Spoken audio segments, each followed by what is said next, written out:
ಹಲವು ವರ್ಷಗಳ ಹಿಂದೆ ಎರಡು ದೇಶಗಳ ನಡುವೆ ಯುದ್ಧ ನಡೆಯಿತು. ಒಂದು ದೇಶಕ್ಕೆ ಸೇರಿದ ಜೋಸೆಫ್ ಎಂಬ ಸೈನಿಕನು ಕ್ರಿಶ್ಚಿಯನ್ ಆಗಿದ್ದ. ಅವನಿಗೆ ಪ್ರತಿದಿನ ಪ್ರಾರ್ಥಿಸುವ ಅಭ್ಯಾಸವಿತ್ತು. ಯುದ್ಧದ ಸಮಯದಲ್ಲಿಯೂ ಸಹ ಅವನಿಗೆ ಸ್ವಲ್ಪ ವಿರಾಮ ಸಿಕ್ಕಿದಾಗ ಅವನು ದೇವರ ಬಳಿ ಪ್ರಾರ್ಥಿಸುತ್ತಿದ್ದನು. ಒಂದು ದಿನ ಅವನು ಬೆಳಗಿನ ಜಾವ ದೇಶದ ಬಾರ್ಡರ್ಗೆ ಹೋಗಿ ಮಂಡಿಯೂರಿ ಪ್ರಾರ್ಥಿಸುತ್ತಿದ್ದನು. ಶತ್ರು ದೇಶದ ಸೈನಿಕನೊಬ್ಬ ಇದನ್ನು ನೋಡಿ ಮೌನವಾಗಿ ಜೋಸೆಫ್ನ ಹತ್ತಿರ ಬಂದು ಅವನ ಪ್ರಾರ್ಥನೆಯನ್ನು ಕೇಳುತ್ತಿದ್ದ.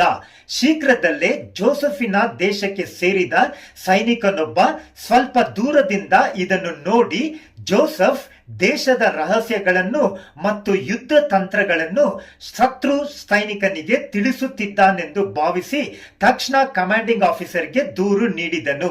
ಆ ಅಧಿಕಾರಿ ತುಂಬಾ ಒರಟು ಮತ್ತು ಕಟ್ಟುನಿಟ್ಟಿನ ವ್ಯಕ್ತಿ. ಯಾರಾದರೂ ತಪ್ಪು ಮಾಡುತ್ತಿರುವುದು ಕಂಡು ಬಂದರೆ ಅವನು ತಕ್ಷಣ ತಪ್ಪು ಮಾಡಿದವನನ್ನು ಗುಂಡು ಹಾರಿಸಿ ಕೊಲ್ಲುತ್ತಿದ್ದನು.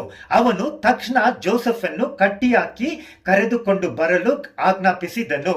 ಜೋಸೆಫ್ ಅನ್ನು ಕರೆ ತಂದ ಅಧಿಕಾರಿ ಅವನನ್ನು ವಿಚಾರಿಸಿದನು. ಜೋಸೆಫ್ ಉತ್ತರವಾಗಿ, ಸರ್, ನಾನು ಒಬ್ಬ ಕ್ರಿಶ್ಚಿಯನ್. ನನ್ನ ಬಾಲ್ಯದಿಂದಲೂ ನಾನು ಪ್ರತಿದಿನ ದೇವರ ಬಳಿ ಪ್ರಾರ್ಥಿಸಿ ಬಂದಿದ್ದೇನೆ. ಶತ್ರು ನನ್ನ ಹತ್ತಿರ ಬಂದಿರುವುದನ್ನು ನಾನು ಗಮನಿಸಲಿಲ್ಲ ಎಂದು ನಮ್ರತೆಯಿಂದ ಹೇಳಿದನು. ಸುತ್ತಲೂ ಸೇರಿದವರು ಈಗ ಅಧಿಕಾರಿ ಜೋಸೆಫ್ನನ್ನು ಗುಂಡು ಹಾರಿಸಿ ಕೊಲ್ಲುತ್ತಾನೆ ಎಂದು ಭಾವಿಸಿದರು. ಆದರೆ ಅಧಿಕಾರಿ ಜೋಸೆಫ್ನಿಗೆ ಈಗ ನೀನು ಪ್ರಾರ್ಥಿಸು ಎಂದು ಆಜ್ಞಾಪಿಸಿದನು. ಜೋಸೆಫ್, ತಂದೆಯಾದ ದೇವರೇ, ನಿಮಗೆ ಸ್ತೋತ್ರ. ನಾನು ನಿಮ್ಮ ಬಳಿ ಪ್ರಾರ್ಥಿಸುತ್ತಿರುವಾಗ ನಾನು ಬೇಹುಗಾರಿಕೆ ನಡೆಸುತ್ತಿದೆ ಎಂದು ಸುಳ್ಳು ಆರೋಪ ಹೊರಿಸಲಾಗಿದೆ ಎಂದು ನಿಮಗೆ ತಿಳಿದಿದೆ.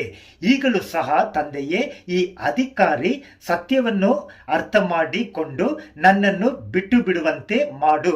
ಅಥವಾ ಈಗ ನಾನು ಸತ್ತು ನಿಮ್ಮ ಮಹಿಮೆಯನ್ನು ಪ್ರವೇಶಿಸಬೇಕೆಂದು ನೀನು ಬಯಸಿದರೆ ನಿನ್ನ ಚಿತ್ತವು ನೆರವೇರಲಿ. ಧನ್ಯವಾದಗಳು ತಂದೆಯೇ, ಆಮೇನ್ ಅಂದನು. ಅಧಿಕಾರಿ ಅವನನ್ನು ನೋಡಿ, ನೀನು ಹೋಗಬಹುದು, ನಿನಗೆ ಯಾವುದೇ ಶಿಕ್ಷೆ ಇಲ್ಲ ಎಂದು ಹೇಳಿದನು. ಅಸಿಸ್ಟೆಂಟ್ ಕಮಾಂಡರ್ ಮೇಲಧಿಕಾರಿಗೆ, ಏನು ಸರ್, ನೀವು ಅವನನ್ನು ಶಿಕ್ಷಿಸಲಿಲ್ಲ ಎಂದು ಕೇಳಿದನು.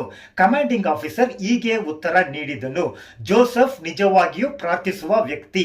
ಅವನು ತನ್ನ ಜೀವಕ್ಕೆ ಅಪಾಯ ಮತ್ತು ಬೆದರಿಕೆ ಅಲ್ಲಿಯೂ ಪ್ರಾರ್ಥಿಸಿದನು. ಅವನಿಗೆ ಪ್ರಾರ್ಥನೆ ಮಾಡುವ ಅಭ್ಯಾಸವಿಲ್ಲದಿದ್ದರೆ ಹೀಗೆ ಅವನು ಇಷ್ಟೊಂದು ಶಾಂತವಾಗಿ ಮತ್ತು ವಿಶ್ವಾಸದಿಂದ ಪ್ರಾರ್ಥಿಸುತ್ತಿರಲಿಲ್ಲ ಅಂದನು. ಪ್ರಿಯರೇ, ಎಡಬಿಡದೆ ಪ್ರಾರ್ಥನೆ ಮಾಡಿರಿ ಎಂದು 1 ಥೆಸಲೋನಿಕ 5:17 ಓದುತ್ತೇವೆ. ಆಮೆನ್.